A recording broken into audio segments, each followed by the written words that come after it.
Hello guys, আসসালামু আলাইকুম। আশা করি সকলেই ভালো আছেন আর আমি অনেক ভালো আছি। আর আজকে ছিল আমার ছুটির দিন। আসলে ভাই বিষয়টা কি, আমরা যারা প্রবাসে থাকি তারা সকলেই ওয়েট করি কবে আসবে ছুটির দিন, কবে আসবে ছুটির দিন। ছুটির দিন আসার জন্য আমরা অনেকগুলো কাজ প্ল্যান করে বসে থাকি, মানে এটা করবো এটা করবো সবগুলো করবো ছুটির দিনে।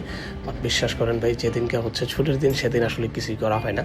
যেমন আমি কিন্তু একটা কথা আগে বলছি যে আমি কখনোই ভালোভাবে টাইম ম্যানেজমেন্ট করতে পারি না। এটা আমার একটা দোষ। যেমন যেখানে ধরেন 6টা বাজে যেতে হবে, আমি সেখানে 6টা বাজে যাই, পারলে 6টার একটু পরে যাই। 6টার আগে যাওয়াটা আমার পক্ষে পসিবল হয়ে ওঠে না। সো আজকেও তার ব্যতিক্রম না।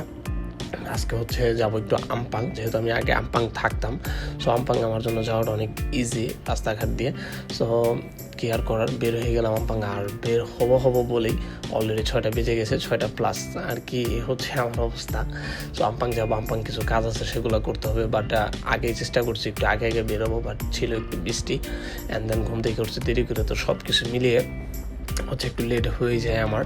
আর শুধু এদের ক্ষেত্রে না, অলওয়েজ সব কিছুর ক্ষেত্রে আমি বলছি না যে আমি টাইম ম্যানেজমেন্ট করতে পারিনি, এটা আমার একটা বড় রোগ। সো যাই হোক, আমপাং কী কারণে যাবো অ্যান্ড দেন কী করবো সবই আপনাদেরকে বলবো।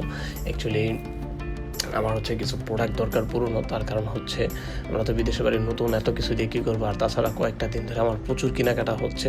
আর এই কেনাকাটা কমাতে ভাবলাম যে একটু টাকা পয়সারও সেভ করার দরকার, কারণ টাকা পয়সা সেভ করা থাকলে আবার অনেক কিছু কিনা যাবে। আর আরেকটা বিষয় যে পুরনো যে জিনিসটা কিনবে সেটাও নতুনের মতো থাকতে হবে। সো সব কিছু দেখে শুনে কিনতে হবে, যার কারণে চলো তো একটু আমপাং। আর আমপাং কিন্তু আমি এর আপনাদেরকে ভিডিও দিয়েছিলাম যে আমপাং কয়েকটা স্টোর আছে পুরোনো মালের। সো একটা ভিডিওতে আপনারা অনেক লাইক কমেন্ট করেছেন, মোটামুটি 30,000 প্লাস ভিউ হয়ে গেছে। সো আমপাং আসলে দেখার মতো অনেক কিছুই আছে ঘোরার জন্য, এবং আপনার প্রয়োজনীয় অপ্রয়োজনীয় মানে এক কথায় আপনার প্রয়োজনীয় অনেক কিছুই আপনি আমপাংয়ে পেয়ে যাবেন। তার কারণ আমপাং এমন একটা প্লেস যেখান থেকে আপনার মোটামুটি মানে এক কথায় আপনার আমপাং বাঙালি বলেন, মানে আমরা বাংলাদেশিরা, চীনারা, তারপর মায়ানমার, তারপরে ইন্দোনেশিয়া, মানে এক কথায় সব ধরনেরই কম বেশি মানুষ আমপাং খাবেন। কিন্তু এটা কিন্তু মালয়েশিয়ার সব জায়গায় নেই।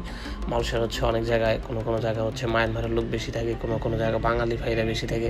মানে এক একটা ডিস্ট্রিক্টে বা এক একটা এরিয়াতে এক এক লোকের সংখ্যা বেশি থাকে। বাট আমপাংয়ে একটা জায়গায় আপনি সব ধরনের মানুষ পেয়ে যাবেন, যার কারণে আপনার প্রয়োজনীয় সব কিছু আপনি আমপাং পেয়ে যাবেন। আর আমপাং কিন্তু আমরা কেলের মধ্যেই বলা যায় না, তার কারণ আমপাংয়ে কেল মানে আমপাং বা আমপাং মানে কেল, এমনটা বোঝায়। তার কারণ আমি যতটুকু শুনছি যে আমাদের যে কেলসিসি আছে টুইন টাওয়ার, এটাও কিন্তু আমপাং এরিয়ার মধ্যেই পড়ছে। সো আমপাং কিন্তু একটা মোস্ট ইম্পর্টেন্ট প্লেস কুয়ালালামপুরের মধ্যে।